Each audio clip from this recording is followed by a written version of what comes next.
Hey guys, Mark here, and today I have a quick video for you about the virtual assistant activation on the Sony WH-1000xm3s.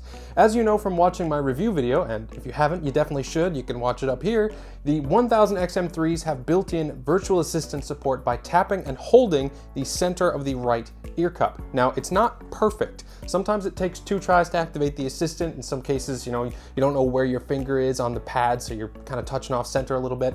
So that's a little annoying, but how well does Google Assistant and Siri work on these headphones? Let's explore that. First up is the Google Assistant. I have my Pixel 2 XL here, and I'm just going to tap and hold a few times and give it a few basic commands. I have my lavalier microphone inside the ear cup so you can hear exactly what I'm hearing. What's the weather like today? In St. John's today, it'll be cloudy, with a forecasted high of 9 and a low of 7 degrees Celsius.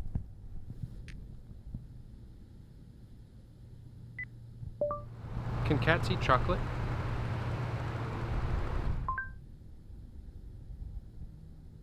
On the website pets.webmd.com, they say, chocolate can be lethal for cats. Although most cats won't eat it on their own, they can be coaxed to eat it by owners and others who think they are giving the cat a treat. The toxic agent in chocolate is theobromine. So that was actually pretty good. Given the fact that the quality of these 3 microphones inside your XM3s aren't the best for calling, I was half expecting a pretty poor response. Since the headphones just pull the assistant from your phone, you should get the exact same answers as if you were just using your phone. Now let's try Siri on an iPhone.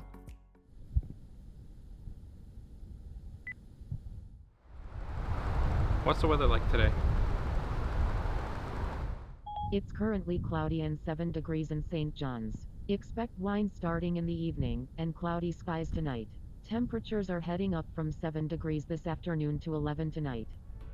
Again, not bad. It seems that any problem you have with the voice assistant and these headphones will be strictly related to the voice assistant themselves, not the headphones, because the virtual assistant activation seems like it works just fine. I'm also going to do a full noise cancellation test in a variety of environments, including air travel in the near future, so hit that subscribe button so that you don't miss those tests. If you like this video, also hit the like button to support my channel. I really appreciate it, and of course, as always, have a great day.